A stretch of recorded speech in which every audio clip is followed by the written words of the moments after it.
ओम शांति। आज की मुरली का सार। मीठे बच्चे, जब समय मिले तो एकांत में बैठ विचार सागर मंथन करो। जो पॉइंट्स सुनते हो उसको रिवाइज करो। प्रश्न है, तुम्हारी याद की यात्रा पूरी कब होगी? उत्तर है, जब तुम्हारी कोई भी कर्म इंद्रियां धोखा न दें, कर्मातीत अवस्था हो जाए, तब याद की यात्रा पूरी होगी। अभी तुमको पूरा पुरुषार्थ करना है, ना उम्मीद नहीं बनना है, सर्विस पर तत्पर रहना है। सुनते हैं मुख्य पॉइंट्स। पहली पॉइंट, बच्चे समझते हैं आधा कल्प हम देह अभिमानी रहे हैं। अब देही अभिमानी हो रहने के लिए मेहनत करनी पड़ती है। बाप आकर समझाते हैं, अपने को आत्मा समझ कर बैठो, तब ही बाप याद आएगा, नहीं तो भूल जाएंगे। याद नहीं करेंगे तो यात्रा कैसे कर सकेंगे? पाप कैसे कटेंगे? घाटा पड़ जाएगा। यह तो घड़ी घड़ी याद करो, यह है मुख्य बात। बाकी तो बाप अनेक प्रकार की युक्तियां बतलाते हैं।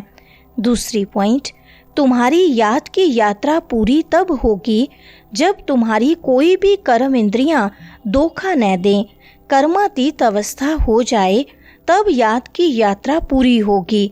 अभी पूरी नहीं हुई है। अभी तुमको पूरा पुरुषार्थ करना है, ना उम्मीद नहीं बनना है, सर्विस और सर्विस। बाप भी आकर बूढ़े तन से सर्विस कर रहे हैं ना।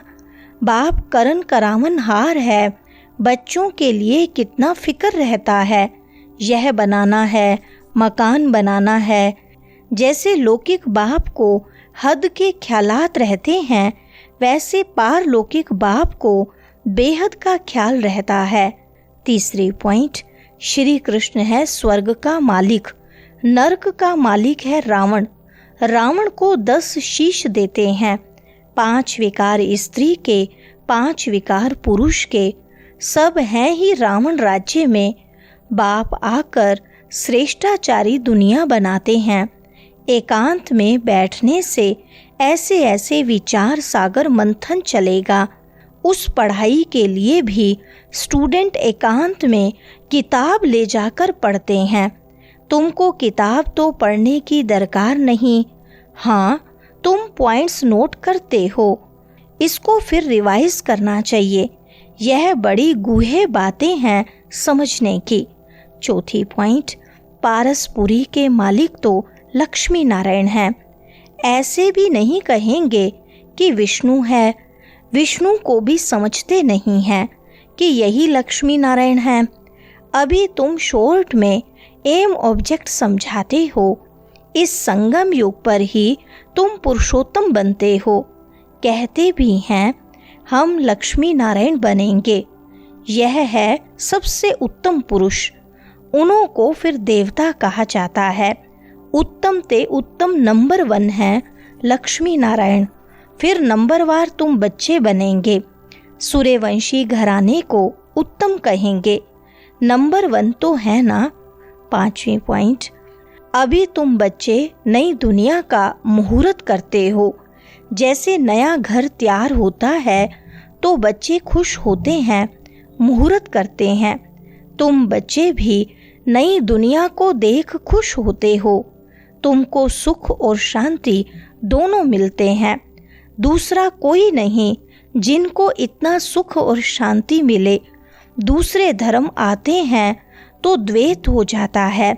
ऐसे नहीं कि जो तकदीर में होगा सो मिलेगा, पास होने होंगे तो होंगे। नहीं, हर बात में पुरुषार्थ जरूर करना है। पुरुषार्थ नहीं पहुंचता है तो कह देते जो नसीब में होगा। फिर पुरुषार्थ करना ही बंद हो जाता है। 6ठी पॉइंट, बाप कहते हैं तुम माताओं को कितना ऊंच बनाता हूँ। फीमेल का मान सब जगह है, विलायत में भी मान है। यहाँ बच्ची पैदा होती है तो उल्टा मंझा कर देते। दुनिया बिल्कुल ही डर्टी है। इस समय तुम बच्चे जानते हो भारत क्या था, अब क्या है। मनुष्य भूल गए हैं, सिर्फ शांति शांति मांगते रहते हैं, विश्व में शांति चाहते हैं। तुम यह लक्ष्मी नारायण का चित्र दिखाओ। इन्हों का राज्य था तो पवित्रता सुख शांति भी थी। 7वां पॉइंट, मनुष्य तो यह भी नहीं जानते कि आत्माओं की दुनिया होती है। ऐसे नहीं रड़ियां मारेंगे भगवान आया है तो कोई मानेगा नहीं। वो कहेंगे बीके अपने बाबा को भगवान कहती हैं। ऐसे सर्विस नहीं होती है। बाबा युक्ति बताते रहते हैं। कमरे में 8-10 चित्र दीवार में अच्छी रीति लगा दो और बाहर में लिख दो, बेहद के बाप से बेहद सुख का वर्षा लेना है तो आओ हम आपको समझाएं। सर्विस में मान अपमान दुख सुख ठंडी गर्मी सब सहन करनी है। किसको हीरे जैसा बनाना कम बात है क्या? बाप कभी थकता है क्या? तुम क्यों थकते हो? 8वां पॉइंट, शिव बाबा आते हैं, जरूर कुछ सौगात लाते होंगे। एक ही बाप है जो इतना दूर से आते हैं और यह बाबा एक ही बार आते हैं। इतना बड़ा बाबा 5000 वर्ष के बाद आते हैं। मुसाफरी से लौटते हैं तो बच्चों के लिए सौगात ले आते हैं ना। स्त्री का पति भी बच्चों का बाप तो बनते हैं ना। इनको तुम बाबा कहते हो, फिर ग्रेट ग्रैंड फादर भी होगा। बिरादरियां हैं ना। एडम आदि देव नाम है, परंतु मनुष्य समझते नहीं हैं। 9वां पॉइंट, बाप द्वारा सृष्टि चक्र की हिस्ट्री ज्योग्राफी को तुम जानकर चक्रवर्ती राजा बन रहे हो। बाबा कितना प्यार और रुचि से पढ़ाते हैं तो इतना पढ़ना चाहिए ना। सवेरे का टाइम तो सब फ्री होते हैं। सुबह का क्लास होता है आधा पौना घंटा। मुरली सुनकर फिर चले जाओ। याद तो कहाँ भी रहते कर सकते हो। इतवार का दिन तो छुट्टी है। सवेरे 2-3 घंटा बैठ जाओ। दिन की कमाई को मेकअप कर लो, पूरी झोली भर लो। टाइम तो मिलता है ना। 10वां पॉइंट, भक्ति मार्ग में कितने सत्संगों मंदिरों आदि में जाते हैं। यात्रा में भी कितने व्यभिचारी बनते हैं। इतनी तकलीफ भी लेते, फायदा कुछ नहीं। ड्रामा में यह भी नूंद है, फिर भी होगा। तुम्हारी आत्मा में पार्ट भरा हुआ है। सतयुग त्रेता में जो पार्ट कल्प पहले बजाया है वही बजाएंगे। मोटी बुद्धि यह भी नहीं समझते हैं। जो महीन बुद्धि हैं वही अच्छी रीति समझकर समझा सकते हैं। उन्हें अंदर भासना आती है कि यह अनादि नाटक बना हुआ है। दुनिया में कोई नहीं समझते यह बेहद का नाटक है। इनको समझने में भी टाइम लगता है। 11वां पॉइंट, बाप कहते हैं मैं आता हूँ पुराने शरीर में। कैसे साधारण रीति शिव बाबा आकर पढ़ाते हैं, कोई अहंकार नहीं। बाप कहते हैं तुम मुझे कहते ही हो बाबा पतित दुनिया पतित शरीर में आओ, आकर हमको शिक्षा दो।